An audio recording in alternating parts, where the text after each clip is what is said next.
pengje një, nuk ja blen.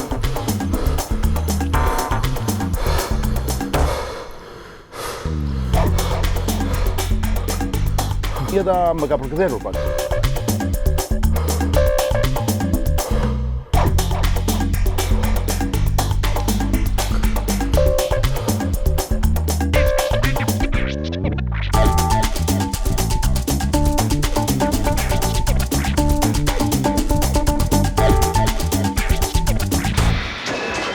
Dio, son të kemi personazhe shumë interesant, bani frymën miq.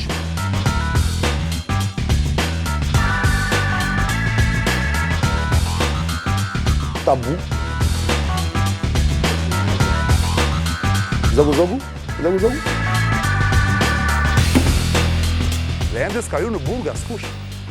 Nena Pëlqen.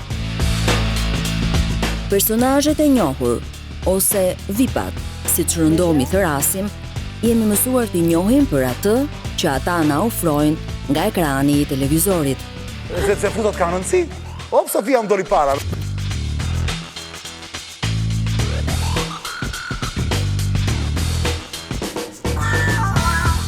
Ka disa syresh që ose ofrojnë pak, ose shfaqin gjithmonë të njëjtin imazh, pa treguar më shumë nga vetja. Përgjeu! Por, përtej disa batutave standard, një veshje të pandryshuar mund të zbuloni personin brenda personazhit, madje pa ju lutur fare as ledios.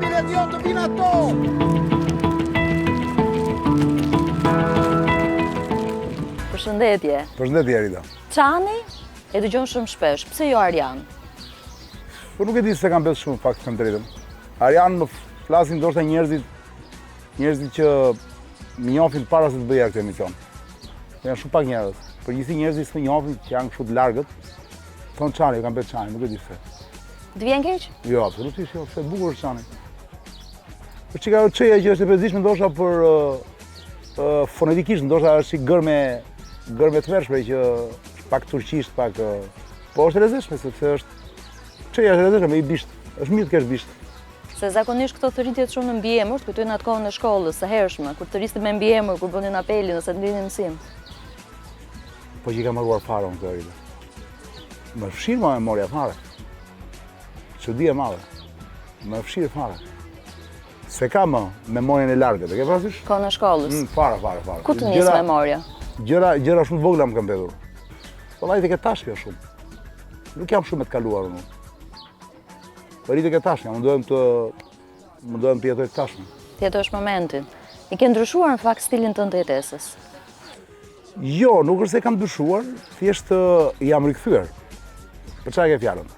Për mënyrën tënde të jetesës, për këtë që bën tani, për vrapin. Ke rënë në peshë sa kilogram? Është rekord të faktit se kisha përmendur ndonjëherë në jetë. Është era e parë, se unë gjithmonë kam vrapuar, por ka qenë vrap me ndërprerje, si thua, ka vrapuar një periudhë, pastaj kam lënë, pastaj kam rifilluar, pastaj kam lënë prap. Për herë të parë në këtë moshë, duhet të thënë që po i afrohem 50-ave, kam thyer një rekord, kam hequr 30 kg për një vit. Nuk është gjë e vogël. Jo, shumë në fakt. Po duke llogaritur që kisha arritur një peshë të tmerrshme, të frikshme. Në një mbi peshë, sa që e ke parasysh, pata një moment neveri nga trupi im. Ke parasysh ke neveri nga trupi për shembull, ndërkohë që unë zakonisht kam qenë njëri që kam dash veten, kur shihesha pasqyrë, era një moment që më duk vetja tmerrsisht i shëmtuar, i neveritshëm, i fryrë, Nuk të vjen keq që mund dukesh pak më shumë i plakur kur je më i dobët? Jo, fare. Nuk e vuaj shumë këtë pjesën e moshës. Se mendoj që kam jetuar siç kam dash fakt deri tani. Kështu që s'kam ndonjë keqardhje. S'ke asnjë peng në jetë? Pengje jo, absolutisht. Fare. Asnjë. Fare 0. Kesh pengje në jetë, nuk e blen. Si ke të organizuar ditën? Unë tani bëj vrap në mëngjes, siç e pete vet. Dhe pastaj jeta ime është me punë, punoj shumë. Punoj shumë për emisionin, merrem me personazhet. Sa më shumë kalon koha, personazhet i shoh si vepra arti, nuk i shoh më si njerëz. Personazhet i ftoj në studio. Pa mundohem të shoh me ngjyra, her pas here vizitoj vetë, sigurisht pa ju hequr thelbin e tyre. Po duke i mbajtur në distancë, duke mos i afruar shumë, sepse duke krijuar një distancë gjenike gjithmonë. Po shok, Çani. Kush janë shokët e tu më të ngushtë? Ose shoqet? Shokët, po shoqet më të ngushta, them drejtën, nuk kanë të bëjnë me këtë kohë. Nuk besoj se kam tani shokun dhe shoqet të ngushta. Bile, kur e mendoj, ndoshta s'ka pas asnjëherë. Po pse? Po nga unë kam qenë gjithmonë një tip që parapëlqeja të rria me të gjithë. Edhe në fakt me asnjë vërtet. Dhe në fakt me asnjë. Nuk janë dependent nga humanët përgjithësi. Apo në të vërtet nuk kam shoqëri të ngushta, të vërteta, të sinqerta. Unë them se duhet të ketë. Duhet të ketë, po me siguri është privilegji njerëzve që kanë shumë kohë në dispozicion, shumë kohë të lirë. Unë nuk kam shumë kohë të lirë. Shumë shoqja ime më e ngushtë tani është goca ime, që është 6 vjeç. Nëse do e përmbledhim kështu. Ajo është shumë shoqja ime më e ngushtë, me të cilën unë Çfarë bisede bën me të? O kënaqem, flas për gjithçka në fakt me ato. S'ka do gjë, akoma në një bisedë e bëj të flasi, e bëj që të më rrëfet, e kupton? Tregoj historitë e saj. Këndon, bën teatr para meje, unë jam gjithmonë spektatori, si thua, që duhet dorë trokas në fund. E ke parasysh? Është marrëdhënia e babait me vajzën që është një marrëdhënie e tmerrshme për nga bukuria, kupton? Është e paparë. Dhe ajo për shumë mund të them tani që shoqja ime më e ngushtë po. Dhe me siguri do jetë për shumë kohë, derisa të praktisi dhe ajo, se i moment saktuar thonë që fëmijët praktisin. Ti je mësuar të zbërthesh vajzat, femrat, gratë që të vinë në emision. Në të njëjtën mënyrë përpiqesh të zbërthesh edhe vajzën tënde? Jo, atë nuk mundem ta zbërthej, atë nuk e lofën, sepse atë e lë të qetë, e lë që të flasi ajo kur doj ajo. Jam më shumë pasivëm tek ajo, ri dëgjoj. Shkëlqesh. Kështu. Çfarë i gëzohesh më shumë? Se ajo vazhdon akoma, ajo tani se ka filluar në fakt që të jetë e lidhur me mua kështu dhe më ke që më jo shumë, më përgëdhel shumë sedrën, e ke parasysh? Se me çunat është ndryshe, Rida. Çunat me babain kanë një tjetër raport. Ndërsa gocat janë shumë të dashura, shumë të ëmbla, janë lozonjare, e ke parasysh? Në fakt jetojmë në një botë ku personazhet janë shumë lloj dhe në emisionin tënd ka shumë llojshmëri dhe shpalosen. Cila është këshilla më e vyer që mendon ti si baba do ja japësh vajzës tënde? Me çfarë shikon gjatë gjithë kohës dhe me çfarë prek më nga afër? Kam frikë se unë nuk di t'i jap këshilla. Realisht. Për që një sinqert me ty. Vështirë, do ta kem shumë të vështirë për shembull të them që është kjo këshilla që do ja jap. Se dëgjoj shpesh për shembull të rriturit që i thonë që në raport gjithmonë me të vegjëlit, gjithmonë mundohen që t'i bëjnë moral ose t'i japin receta ose t'i japin këshilla. Unë kam përshtypjen se kjo është gabim. Që ne kërkojmë gjithmonë të vegjëlve t'ju mësojmë rrugën e jetës. Kam përshtypjen se është gabim. Në fundit pa dashur mendoj unë, pa dashur ne ju bëjmë dëm të vegjëlve. Duke u thënë që duhet bësh këtë, duhet bësh atë, mos bë këtë, mos bë atë. Thuaj faleminderit kështu. Faleminderit kujt? Faleminderit për çfarë duhet thonë ata? Për çfarë? Çfarë note do t'i vinte Çani vete si bashkëshort? Ç'note i vija unë kujt? Vete si baba ose si bashkëshort, domethënë dhe si bashkëshort. Unë them 10. Qofse 10 do ishte nota më e lartë. Për të dyja. Po. Unë jam i paparë. Për këtë duhet pyesim pjesën tjetër, po në fakt familjen gjithmonë e ke mbajtur jashtë. Ose të gjë që e kanë për me qefe, kupton? Se kanë bërë detyruar, si të thuash. Prandaj.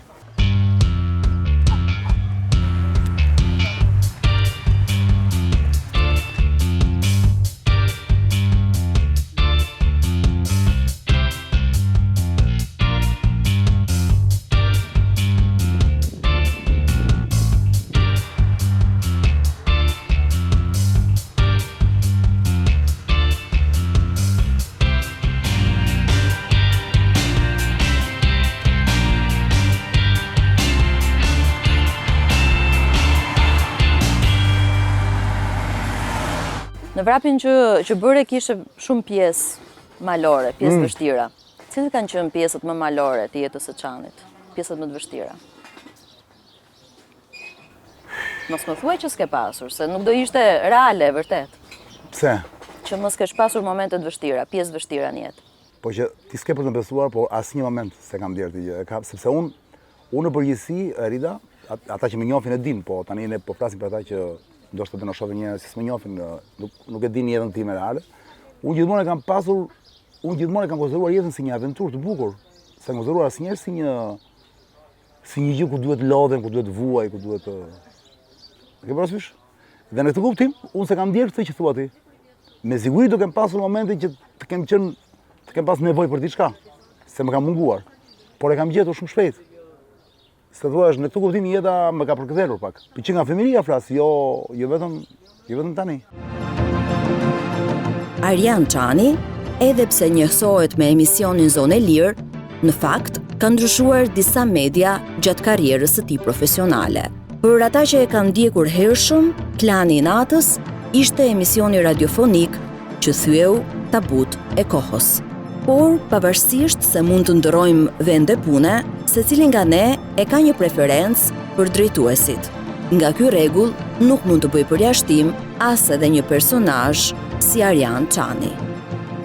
Çani sa punë ke ndruar? Ti numërojmë? Atëre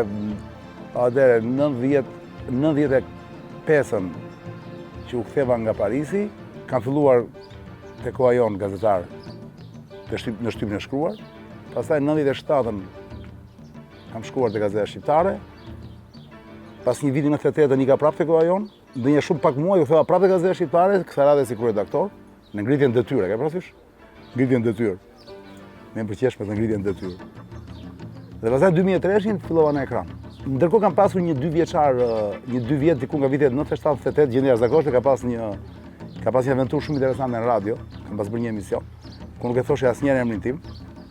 Ka qenë një emision kult në fakt që një emision shumë interesant, që unë e bëja me shumë qejf, ishte çdo natë. Dhe aty jam kënaqur shumë. Ka qenë eksperjenca e parë time me mikrofonin. Dhe them që nuk do kisha bërë ndoshta televizionin me kaq qejf po mos njihja radion. Pra 2003-shin pastaj fillova në ekran dhe ka qenë TVA, që s'është më tani. 2 vjet TVA, 4 vjet 2 vjet TVA, 1 vit Klan, 4 vjet Vision Plus, 5 vjet Klan. Dhe 2003-2016 media vizive, le ta them. Emisioni po. Cili nga pronarët që ke kaluar ke pëlqyer më shumë? Unë me gjithë pronarët e gazetave apo televizionit që kam punuar, kam pas një marrëdhënie shumë korrekte. Asnjëherë s'kam qenë mik me ta, po asnjëherë armik. Pra kam ruajtur një distancë gjenike, se kanë konsideruar më kanë konsideruar, them drejtën, si partner. Do të thosë s'më kanë parë as si varcës, as nuk kanë parë si pronar. Kem pasur një marrëdhënie partneriteti. Po diku marrëdhënia të pëlqen më shumë, diku të pëlqen më pak, se s'mund të jesh njësoj gjithandej. Tani, të them drejtën, unë me Sander Frankan që punoj aktualisht, unë njihem pe kohësh, ka një diferencë madhe midis pronarëve të tjerë, të ekraneve dhe Sandrit. Do thonë me Sandrin njihem që në vitin 95 që u ktheva nga Paris, dhe ai ishte bashkëpronar me Nikol Lesin te koha jon. Mirëmbrëma Toksor!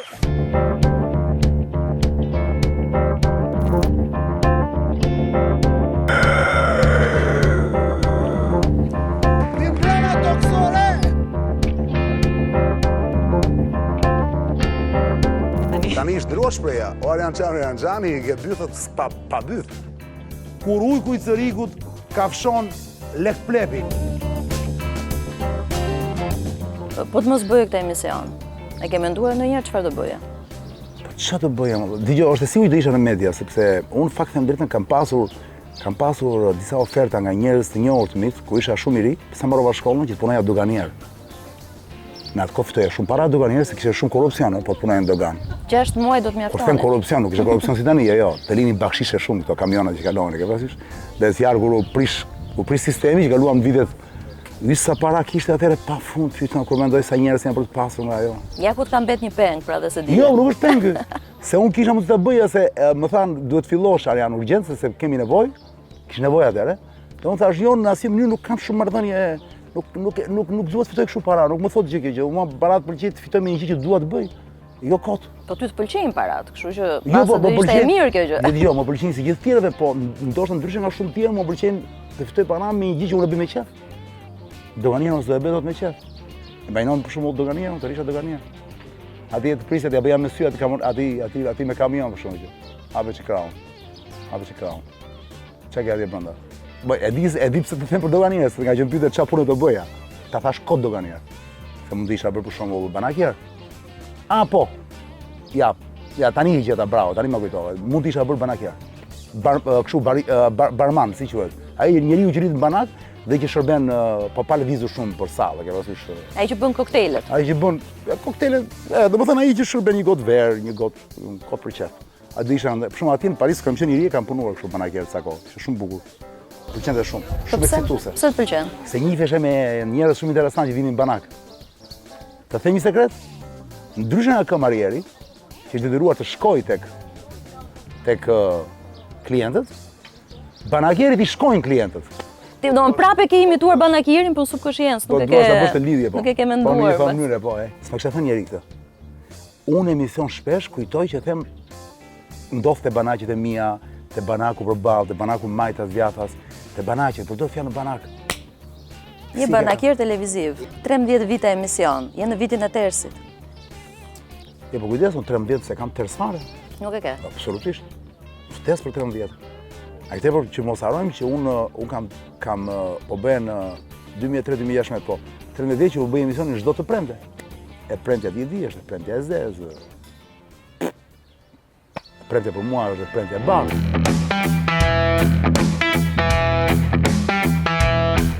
E gjithë jeta i ngjason më shumë një vrapi. Diku një rrugë malore me vështirësi dhe pastaj disheza në rënje të lirë. Edhe pse ai nuk i lë më njam batutat, në përshkrimin e jetës do njihni një Arian Çani pak më ndryshe nga ai që jeni mësuar deri më sot. E vetmja gjë që mund ta bashkoj është dëshira për të bërë zhurmë rreth vetes. Po ti merri ti ke shitur më. Ti vetëm Nuk i kam përmend emrat e juaj. Fare. Po ti me ta dish të gjë. Edhe për të mikun tim. Se ndryshe kurr. Tashmë, kjo i është bërë si pjesë e pandashme, që herë e gjen rastësisht, herë e kërkon me çdo kusht. Çanit pëlqen të bëhet zhurmë për ty? E kërkon çik zhurmë? Dikur kur fillova emisionin, më isha detyruar që pasere të bëja gjëra dhe të provokoja me qëllim, që të flite lart e poshtë, sepse kisha nevojë me fillimet e emisionit fare. Kisha nevojë që të flisin njerëzit që ç'është ky tipi që po më ka shijuar gjithmonë kjo pjesa që kur të tjerë merret me ty. Më ka shijuar kjo gjë sepse mendoj që është një gjë që vlen në këtë zanat, do patjetër bëj çik zhurmë në këtë zanat, ndryshe nuk ka kuptim. Ndryshe nuk ekziston. Kështu që ndërsa kohët e fundit jo, nuk e bëj fare me atë qëllim më. Shumë persona mendojnë që bën zhurmë, po me vulgaritet, me një mënyrë vulgare. Të bezdis ky perceptimi tjetër? Fare, jo. Fare sepse unë mendoj që nuk ka asgjë vulgare. Pas here ato që unë bëj emision dhe që tjerëve ju duken vulgare, për mua nuk janë as pak vulgare, për mua janë gjërat e jetës, gjërat natyrshme, që ne i bëjmë në jetën e përditshme, pas here pse mos dalin në ekran ato lloj si thua bisedash apo kam përshtypjen se kanë kaluar kjo gjë, ka shumë pak njerëz tani që ju bën përshtypje si edhe mia në ekran. Është gënjeshtër, kujdes perceptimi, sepse tani janë rrjetet sociale që her pas here, jo mua, unë kam shpëtuar, po shumë njerëz ju kanë krijuar idenë sikur ka një reagim, ka një opinion publik, nuk ka opinion publik, nuk ekziston. Ku i lexojnë gjërat për veten? Se do asgjë. Fare. Zero. Unë nuk jam në Facebook, kam mua që si jam më. Po kush ta tregon? Bashkëshortja ç'a thuhet për ty? Jo, as bashkëshortja nuk është më në Facebook, mua më tregon Ledio. Regjizori im. Ledio më bën një info, her pas here ka gjëra interesante, kam thënë vetëm ata që më shajnë më duan, jo ata që më burin. Dhe Ledio më nis në email. Më nis gjithë gjëra dhe unë kënaqem shumë. Ka shumë si kryeministri që thotë që nuk ju lexoj, tha. Jo, po unë nuk gënjej, nuk e di nëse Rama gjen apo jo kur po lexoj. Po unë jo Facebook nuk e lexoj, unë lexoj portalet, kujdes. Portalet në internet unë lexoj shumë, këto portale që janë hapur tani. Sigurisht jo të gjitha i besoj. Por jam detyruar të lexoj sepse më duhet për aktualitetin. Ndërsa këto rrjete sociale e rritat më beso Arianin një diare e papar. Nuk kanë asnjë vlerë, zero vlerë. Zero vlerë. Do të thënë kush i merr seriozisht se mund të lexosh për të kaluar kohën me për të kënaqur. Po i more seriozisht, atje ke fut vetes e rida keq. Si ke kalu këtë problematikën në familje? Se sigurisht nuk vjen mirë që të lexosh gjëra me bashkëshorten, me djalin, se djali është rrit tashmë. Po ata një herë para punës janë mësuar me mua, sepse shumë kanë njohur. Djali ka lindur bashkë me emisionin tim 2003-shin. Bashkëshortja ime Pufi, që i them unë shkurt Pufi, Eni, që ka qenë metalare pa parë, ashtu si Kelly për shembull, regjizori i emisionit tuaj. Pufi për shembull është mësuar me mua, se më ka njohur në kohën e Klanit Natës. Ke parasysh, kështu që ato janë aq të imunizuar, saqë as nuk shtrohet si bisedë para kjo gjë. Nuk e vjen keq fare. Për mënyrën kur ti puth dikë apo përqafon dikë tjetër aty fare si vjen. Po kundrazi. Bile jam çon mesazh thotë, kujdes se po të ikën, mos haro ta futesh. Se është një lojë gjitha kjo. Gjithçka që bëhet në ekran është lojë. Në fakt. Kjo është e vërteta. Dhe njerëzit, unë ja u them njerëzve pas herë, njerëzit më thosën më bisha kapu, mos bisha kapu, kur them që ekrani është mashtrim. Mashtrim në kuptimin e këtë fjalës, jo se ne mashtrojmë njerëzit. Po vërtet i puth ato, nuk është si puth. Problemi është që kur unë atje puth një femër për shembull, sigurisht që unë nuk kam të njëjtën ndjesi si kur puth një femër jashtë ekranit. Po goca si ja shpjegon babi këtë punën? Ka një punë babi që edhe puth ndonjëherë. Po goca për shembull tani unë bëra sikur vizitova Bleonën te kjo emisioni i Alketa Vesiut, edhe i kishte thënë mamas vet, i kishte thënë pufit, i kishte thënë po ky babi është doktor? Ka kishte reaguar. Po mësoj edhe goca që nuk ka çfarë bën. Do mësojnë të gjithë rita, shiko, ka dhe më keq në jetë, nuk dhe të qami, thënë. Mos këtë dhe më keq. Goca do mësohet, po qani mësohet do të me të kundërtën? Po arriti të më mbledhi ajo të më thotë Ariana mos e bë këtë, dhe ajo është vetëm një femër që mund t'i nënshtrohen. E se ta them tani që kështu që është e vogël, po mërziti dhe ajo. Dhe i them shofi rrugën e vet pastaj. Se besoj këtë pjesë. Ta haka kokën, goca. Goca është e papar, goca. Le mos rikthehemi prapë se aftë të filloj tani më bëhem keq tani dhe merr malli dhe filloj dhe dalin lot tani. Më duket sigur. Ajo është në shkollë për qef me vet, po që. Se beson askush qanin me lot. Po kam qanë pas herë në emisionin. Po qanë ndonjëherë dhe qaj vërtet aty. Po njerëzve duket qarje ekrani ajo. Jo, nuk besoj. Qarje vërtet. Jo, nuk besoj ajo. Ka ca momente që më përqarë, janë personazhe që më jo se qaj për ata. Po qaj sepse vë veten në vendin e atyre, them mos po të isha unë këtu. Pra prap jam egoist në thelb. Jo se jam zemërgjia, jo, të kuptohemi. Ti prap i banakeri. Prap banakeri, po bravo.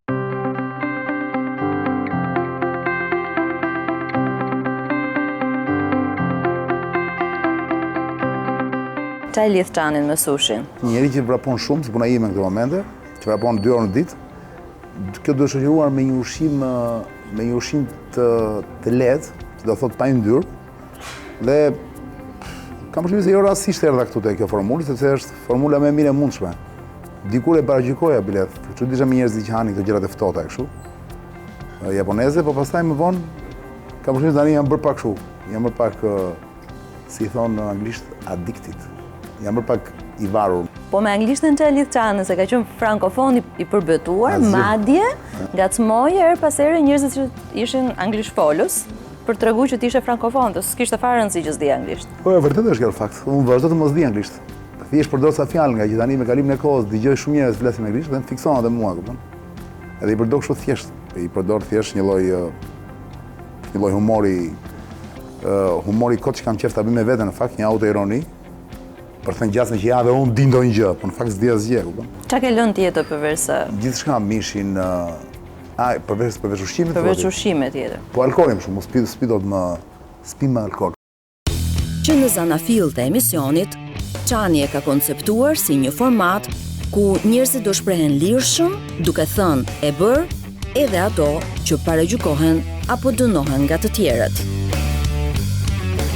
E kjo kuptohet edhe nga vetë titulli i emisionit. Ky emision quhet Zonë e Lirë. Nëse mendoni se ai ka thënë të gjitha në atë studio, do ndryshoni mendim. Arjan Çani ka për të thënë gjithmonë diçka që të befason.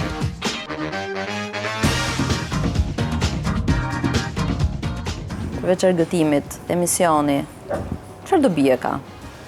Për ata që shohin, si e gjykon? Ka përshtypjen se nuk është argëtimi, ka përshtypjen se është karemi, nuk është thelbi aty emisioni. Thelbi i emisionit është informacioni që unë jap nëpërmjet intervistave. Në fakt ai emision është info. Super, bravo.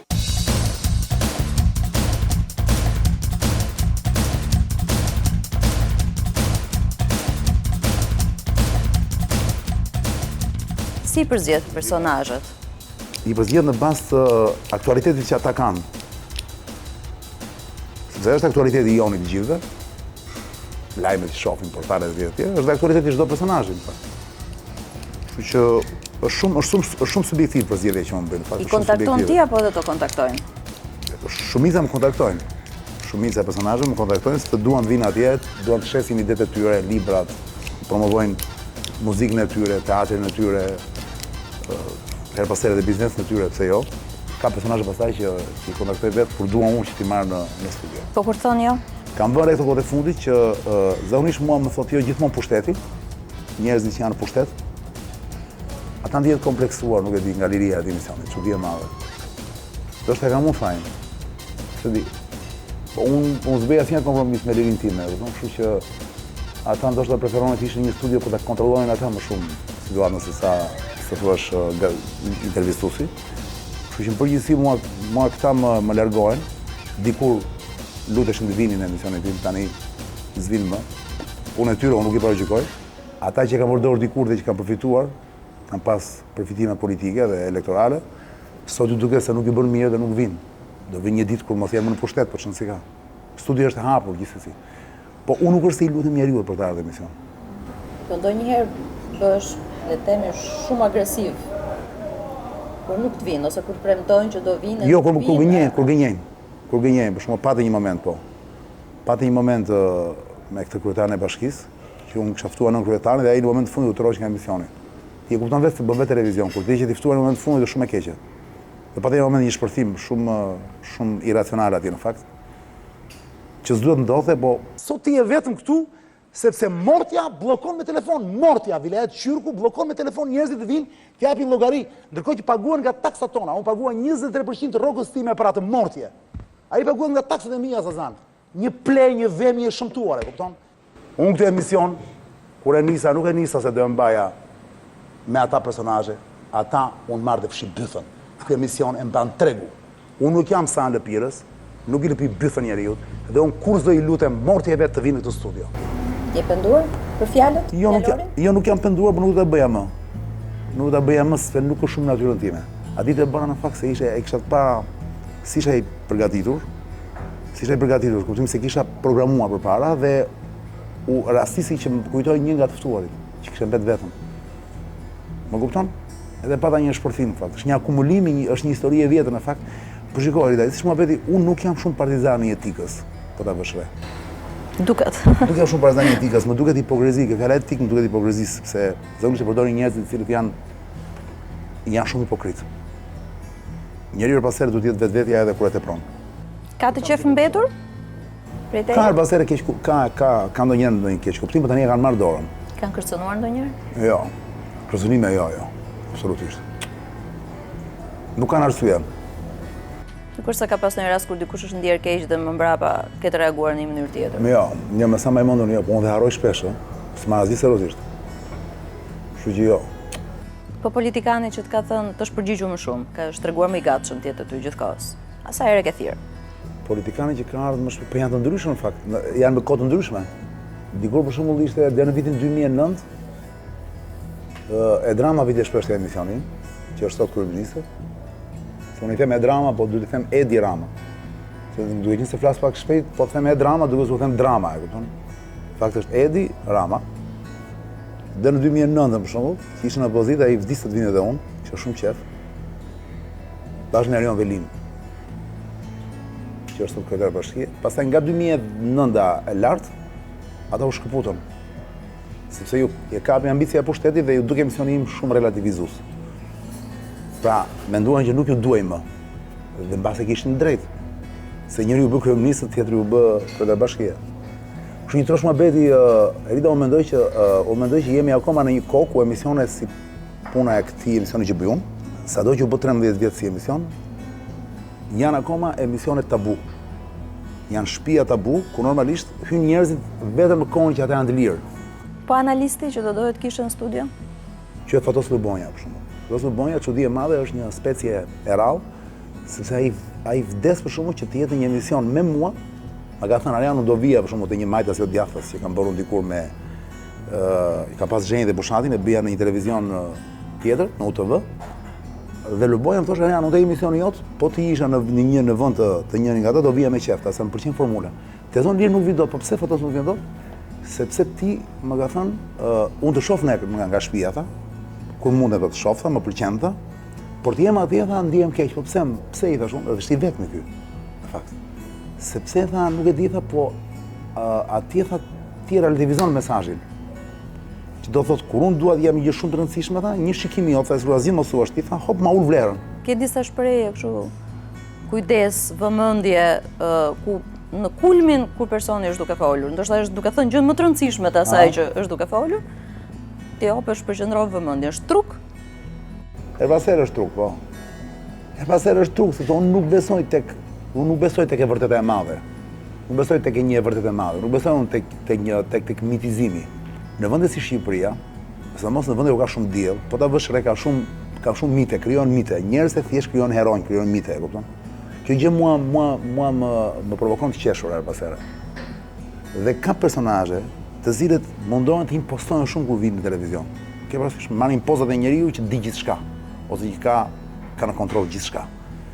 Ata mund ta bëjnë bluff, ose mund të jenë të bindur që është ashtu. Rënjësh unë kam detyrim përballë njerëzve që më shohin në ekran, për t'i thënë, mos e mini seriozisht.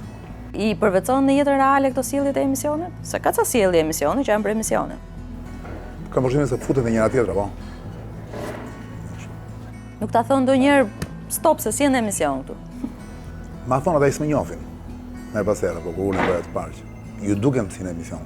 Çani po këngëtarët, përgjithsisht të muzikës tallavasi quhet, apo modele, të cilat bëjnë deklaratat e fuqishme në emisionin tënd. I ke kthyer në qëllim në vetvete? Jo, absolutisht. Jo, absolutisht, shiko, unë jam Rita ti e gazetare vjetër dhe e kupton shumë mirë që në fakt unë nuk është se shpik gjëra atje. Në përjashtim të rastit kur gjendej personazh vet që s'ka dalë akoma në media, po se thua unë I gjej mes portaleve këtë vajza. Nuk është se I shpik unë. Pra do ekzistojnë. Unë thjesht I marr dhe I coptoj në formën time, se thua I fut tek kuzhina ime. Vetëm kaq, po ato ekzistojnë ndërkohë. Po mirë, ato ekzistojnë, po nuk është se bëjnë veprime, as nuk puthen, as nuk bëjnë tilla. Po bëjnë deklarata shumë të forta ndërkohë. Nëpër portale e ke parë. Që jo kam I deputet që kam të dashura I mbleu shtëpinë, ajo tjetra thotë, ku di unë, janë shumë nga këto apo jo, ti ke parë. Janë goca këto I provokojnë, e kupton, e bëjnë për që në treg. Pa I paragjikuar, janë vajza shumë guximtare se vendet botës tretë si Shqipëria, domethënë me një mentalitet të tmerrshëm është shumë vështirë që këto të ekzistojnë. Kjo kategori gocash që janë të lirshme, vinë atje, sidomos kur janë dy, sigurisht që atje ka një puthje më shumë. Kjo është qershia mbi tort. Sepse ndryshe ndoshta nga emisionet e tjera që ndruan fjalë thonë, unë ja kërkoj që ato ta bëjnë këtë gjë. Sa kërkon paraprakisht? Jo, ja kërkoj atje live në emision, se po të kërkoj paraprakisht ato mund të stepen. Legjo të lutem! Ti në fakt vendos një moshë aty në ekran. Po e vendos atë her pas here. E vendos. Për të qenë korrekt me disa audiencën. Me disa shpirtra të si quhet, delikat. Po në ritransmetim ndërkohë është ditë kur ritransmetohet emisioni, se ti respekton një farore le të themi. Nuk e ke menduar ndonjëherë këtë? Që po pse ndodh gjatë, s'ndodh asnjë pornografi, nuk ka asnjë gjë. Po pse këta prindë fëmijët kur shohin telenovela në orën 8 darkës që puthen dhe që bëjnë më shumë se kaq çfarë bëjnë? Mbyllin telenovelën? Është hipokrizi e gjitha më Rita, nuk do të bëjmë në kurth asnjëherë të këtyre. Thash pa mos haro, janë 200 veta, live e vish, bile janë më pak që bëjnë të pakënaqurin dhe që bëjnë shkrime, çojnë letra anonime. Janë këto letra anonime më që ka qenë në kohën e Verit, e ke parasysh? Që letra anonime për komshiun, për kryetarin e lagjes, për ku diun se kë. Po ty të pëlqen Çani, ti intrigon kjo situatë. Po vdesni, di pse? Sepse mua më pëlqen më shumë pjesa tjetër që I merr seriozisht. Diareja pa parë. Këta nuk duhen shpërfillur. Nuk duhen marrë asnjëherë seriozisht, se janë po të njëjtit që po takojnë në rrugë, thonë sa I mafia. Ha sa bukur e bëre ato. Ua po sa bukur u puthen ato. Është I njëjti që shkon në shtëpi, ulet përballë kompjuterit, vën maskën, pra domethënë heq emrin e vet, vën një maskë dhe ai të sham. Është po njëjti që po takojnë në rrugë të vjet për qafon. A kupton, është kaq qesharake. Është perle gjitha kjo. Më beso për këtë, se ma ka thënë vetë. Ta kanë pranuar vetë? Po, më dori një tip një ditë, tha, mund t'i jap dorë, tha, pse je tash unë, je I madh shumë, tha. Po ti kush je tash unë, prezantohu. Unë jam, tha, një njeri, tha, që vetëm të shajtë në rrjetet sociale. Si quhesh ti? Anonimus, tha. Kur shoh ky Anonimus është gjithandej në çdo portal. Dhe ky një ditë, ky më shal mua rrjetet sociale, ndërkohë kur takojnë në rrugë në kafe, Nuk përqafoj. A kupton? Pra, është një simbolik e cila tregon që në fakt, shumica e njerëzve që bien pre dhe bien viktim e këtyre idiotëve, më thonë se idiotëve, ata idiot janë në fakt, po çon si ka, edhe ata janë në rol. Më kupton? Duhet heqin dorë, nuk do t'i marrin seriozisht. Mashtrim.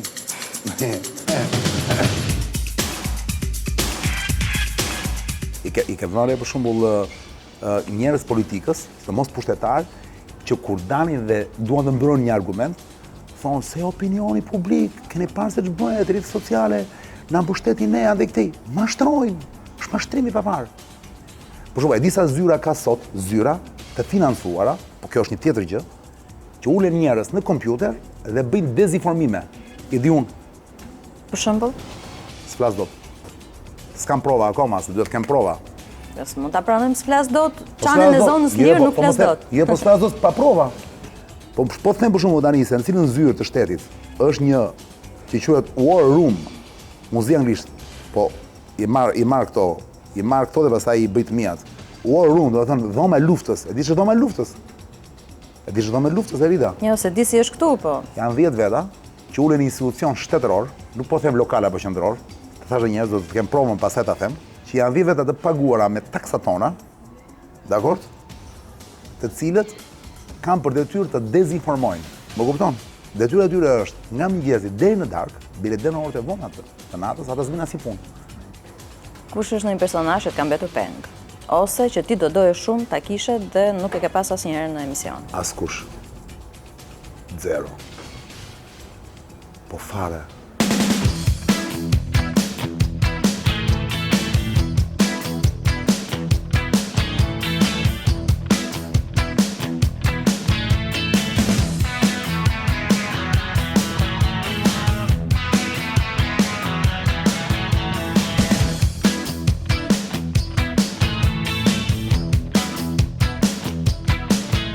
Përshëndetje, në një tjetër ambient, që në fakt duket kështu të fut edhe në mendime.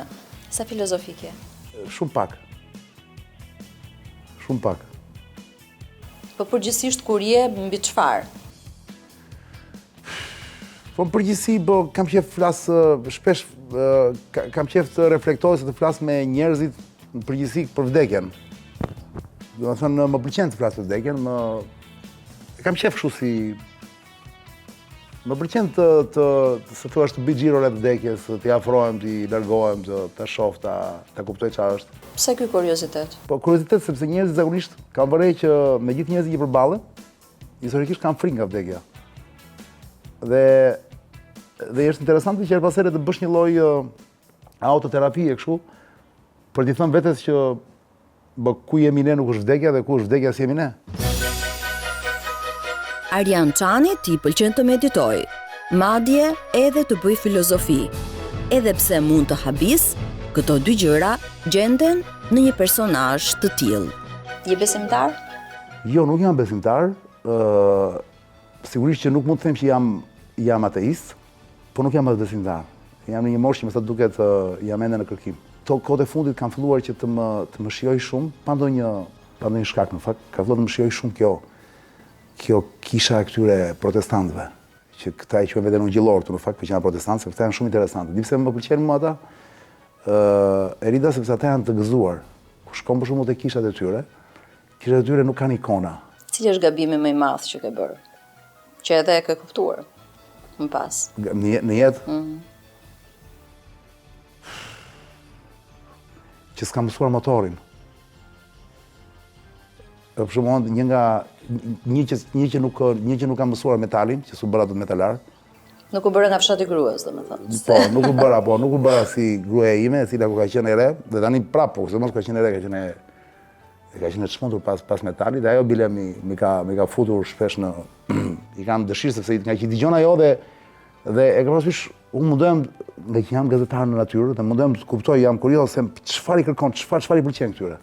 Çfarë është dashuria për ty, Çani? Dashuria nuk kam një definicion të drejtën, Erida, po ka përshtypjen se duhet të jetë dashuria duhet të jetë një, në sa kam kuptuar, kam përshtypjen se duhet të jetë një ndjesi e çuditshme varësie e një humani nga një human tjetër. Tani, a është e mira apo e keqe këtë s'di ta them? E rëndësishme është që kur bëhet shumë, pra kur teprohet, atje kthehet në problem. Një dashuri të vërtetë apo mund të ketë disa dashuri të vërteta? Unë mendoj që ka një dashuri të madhe, e cila mund të zgjasi nga ndonjëherë gjithë jetën, nga ndonjëherë në shumicën e kohës që jenë në tokë. Ka dashuri tjera të vogla, që të cilat i quajnë dashuri, mund mos jetë dashuri, mund të jenë thjesht flirte të forta. Cili është personi që do më shumë, Çani? Që dua më shumë? Nga humanët e fjalën. Person? Po, njerëzit me cilët jetoj çdo ditë. 2 kalamajt dhe bashortja. Pufi. Pufi, kur i them pufi. Një përqesh, po pufi i flas shkurt. Eni, po. Pastaj sigurisht që pas tyre janë prindrit. Po familjen si mund ta përkufizosh, Çani? E përkufizon dot njëherë familjen? I jep dot një? Po familja, në kohët që jetojmë, Rita ti di që familja tani nuk është më ai koncept që kemi pasur para ca viteve. Tani familja është për shembull dhe një burrë dhe një burrë. Ose 2 burra që adoptojnë një fëmijë. Çfarë të frikson më shumë? Të mos kesh mundësi të vazhdosh me vrapin tënd çdo mëngjes 2 orë në ditë. Nuk ka gjë më të keqe kjo. Kjo është e tmerrshme. Kjo është nkesë vdekje. Që kam përshtypjen ka frikra më të mëdha, Çani, që i del gjuri në radhë të parë. Zura gjurin, e kupton? Po, e qartë. Sa armiq ke? Nuk besoj se kam armiq. Besoj se kam armiq, sepse nuk armiq në shkuptimin ja. Dimi që duan lukurën time. Po nuk di deri nëse ke çuar dikë deri këtu, duhet na e thuash. Po jo, se po të isha ashtu s'do vija vetëm këtu me këmbë thotë. Do isha me bodyguard. Kështu që në këtë kuptim nuk kam armiq. Ka njerëz të cilët nuk më onepsin dot.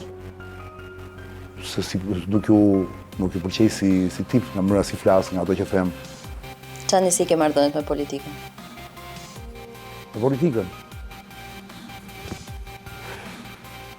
Marrëdhënie klienteliste i kam. Në kuptimin që i konsideroj si klient. Po jo klient në kuptimin që të më paguajnë për të ardhur unë. Se Të e tham që jo. nuk ka është. Absolutisht. Por të jam i sinqert. Klientelist në kuptimin që nëse ata kanë nevojë për emisionin tim dhe vinë me qef, unë i ftoj me shumë dëshirë. Po për shembull, për mua një nga njerëzit i cili duhet patjetër të jetë në tregun politik dhe të jetë në nivele shumë të larta, shumë shpejt uroj që të jetë Ben Blushi. Ben Blushi për shembull që është një personazh, është një person dhe është një politikan për mua modern, profesionist, i ndershëm, i sinqert, i mençur, i artikuluar, i thjesht për të kuptuar. Për shembull unë po të kisha mundësi për shembull kisha mundësi sikur të më thoshin Arjan me një shkop magjik ç'do bëje, do mirja gjithë votat e Partisë Socialiste për shembull, dhe ta kaloja Blushit të gjitha. Djathtas? Pavarësisht nga mendimet që kanë tjerët, unë zakonisht jam pak i influencueshëm, por mos as pak. E Rita me kalimin e kohës, nuk jam shumë i bindur sa që jam për Blushin, por me kalimin e kohës them që Lul Basha është më i miri i mundshëm në krye të asaj partie. Nuk shoh njëri tjetër më të mirë se Lul Basha, deri në momentin po flasim bashkë, që të ishte lideri i opozitës, pavarësisht se ka shumë mercenar në media, gazetar që njihen, po që unë nuk i përmend kurse ju bëj reklam, që vënë gjoba lart e poshtë dhe që mundohen ta denigrojnë. Jo është administrator, jo është Barci Berishës, jo bosi, të gjitha ato janë budalliqe. Po të heqësh këto, mbetet Basha. Në portale, në pjesë humori, por edhe në bisedat e përditshme, përflitet shpesh se të shkosh në emisionin e Arjan Çanit duhet të paguash. Këtu bëjmë përjashtim ata personazhe që vetë gazetari do t'i promovoj. Por a bën pazare Arjan Çani për të ftuar në emision? Sa të rëndësishme janë parat për ty? Po parat, them drejtën, nuk është se janë të rëndësishme, Rita, janë të rëndësishme. Po ato marrin vlerë në momentin që ti i fiton duke bërë atë që do. Po duke bërë një gjë që do. Nuk guxoj të quaj punë, se fjala punë është një fjalë e rëndë shumë. Edhe shumë e përfolur ajo që ti bën në lidhje me parat. Ke lexuar? Ke dëgjuar në lidhje me këtë? E di. E di pa i le të flasin, sepse më duket ju shijon kjo gjë, dhe marrë në bezis se drejtën. Sa më shumë flasin ata, aq më shumë fitoj unë. Është rreth vicioz, po shumë interesante. Nuk të mërzit fakti që përflitet që Çani merr lek nga të ftuarit, ose duhet paguash për të vajtë emisionin Zonë e Lirë. Po këto sigurisht që janë, thashë theme, sepse unë nuk paguam nga të ftuarit. Unë nuk paguam nga të ftuarit, emisioni im ka sponsora që janë të dukshëm sepse janë publik. Kështu që absolutisht to janë pasaj, kjo është e pjesa e thashë themnaj, ose kësaj pjesës që kanë qef njerëzit. Po sigurisht që unë nuk paguaj përkundrazi, unë shpesh, po nuk e them të gjë, unë shpesh paguaj njerëzit në nevojë që vinë atje dhe mundohem që t'i paguaj, t'i jap ndonjë gjë që ata të kenë mundësi të shtyjnë natën kur vinë nga rrethet, për shembull, që janë të varfër. Pa toksor e toksore, kjo është fraza që Arjan Çani do pëlqente të përdorte për të mbyllur një emision. Për të jetuar më mirë, mos jetoni të fshehur.